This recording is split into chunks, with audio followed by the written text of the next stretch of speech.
MovieWeb.com.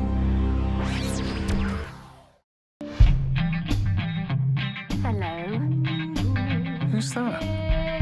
That's Tamara Drewe. Good God, what's happened to her? She had a nose job, Dad. I love your new hooter. It's not actually new, it's just smaller. She's single, you know. What'd you have to do to get a cup of tea around here? Make it. Tea, sugar, fridge. She's completely different. I couldn't agree more. He never grew up. In his trousers. It's your house? Yeah. Do you want to buy it? No. I want something else. So I wanted to begin by asking, the film is adapted, of course, from the comic strip, the British comic strip, which in itself is an adaptation of Thomas Hardy. Yes, that's right. So what was it about the material that you felt you could present in a fresh and sort of new way? Well, already the graphic novel was very fresh, and when I read the script, I just thought, oh, this is wonderful, and not like every other film being made. It's very, very funny. It's very sexy. It's new. It's great. Yeah. And it's really sort of an ensemble comedy. Yes, absolutely. Absolutely. Was that exciting you to sort of get to... Well, it was what had to be done. Right. I mean, they used to make films like that, which were always very, very enjoyable.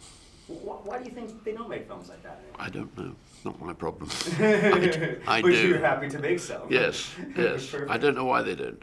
Yeah. There's many references to Thomas Hardy in the... Yes, but I don't think it's important to have read Hardy to understand the film.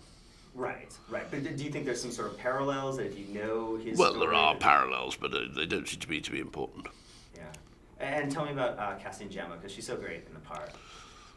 She's gorgeous. So you believe in her causing trouble in the world, and she's witty and very, very nice, and a very good actress. I mean, and also looks like the girl in the comic strip. So there was no strikes against her, really. Was that important to you to cast an actress that No, but I'm not surprised that you all end up at the same decision. And Tamara, what do you think she's sort of looking for when she comes back to the village? I mean, is she kind of looking to cause some trouble? Well, in a way, she's in a sort of mess, isn't she? I mean, you know, underneath this dazzling exterior, there's a frail child, as usual. Insecurity. Yes, of course. Yeah, and is that what sort of brings her to Ben? I think so. That well, road? no, bringing it to Ben is just sort of pleasure, but I think it's what takes her into the writer's bed. Ah, yes. And that vulnerability and Yes. her past relationship with Nicholas kind of brings her towards that. That's right. And he's sort of a bold character, isn't he? Roger, oh, he's wonderful. I love him.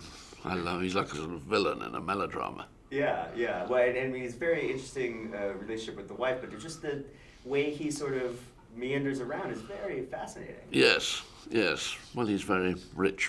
Yeah, so he can afford to do that. Yes, that's right. Yeah, perfect. And But in his own way, he's the prisoner of his wife. You know, she boxed him up in this little room. Interesting. And the American character in there I thought was great too. Yes. Because he sort of stumbles into some trouble on his own. That's right. Yeah. He's sly.